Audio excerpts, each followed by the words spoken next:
pounder.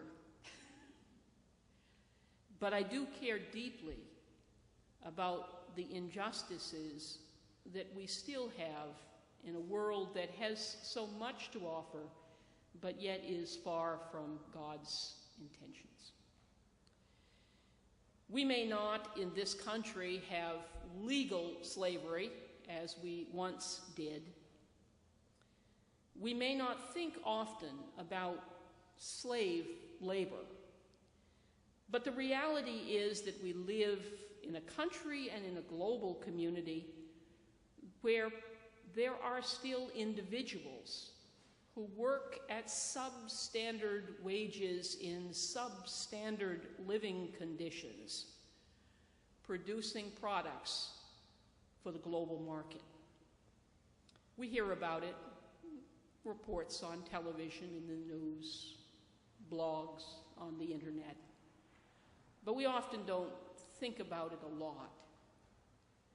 It doesn't directly involve us. We're not slave owners. But are we part of a climate that still doesn't give due justice and care and dignity to others? That's probably one of the questions that arises out of this passage.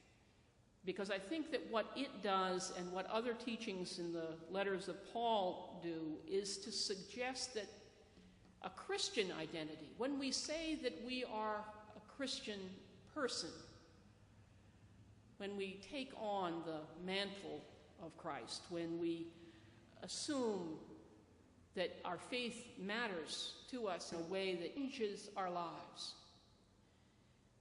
when we say we're a Christian, we take on a responsibility to act in a different way, to be a different kind of person, to let the standard of our actions and our behaviors, the way in which our heart is shaped and our lives are lived, to be formed by Christian teachings and what it means to be a child of God and treating others with that same dignity.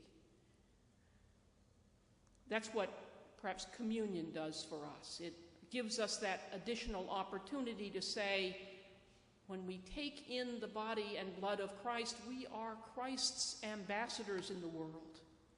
We are nurtured and strengthened because you do need to have strength.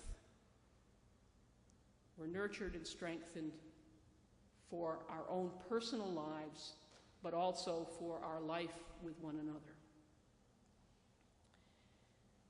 We live in a society and culture that doesn't make it easy all the time. We battle Sunday after Sunday with decisions about whether we come to be part of the faith community on a Sunday morning or whether we are drawn away for work or for other activities or because our children are in various sports or enrichment opportunities that call upon their time.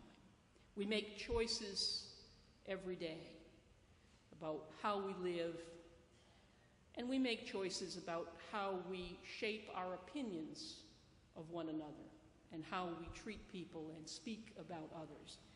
All of those things are part of, I think, what Paul is intending us to think about as he shapes Philemon's response to the very real situation of receiving back someone who had been his useless property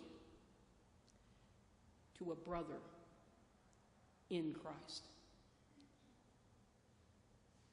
We are called to be Christ's people, God making God's appeal through us.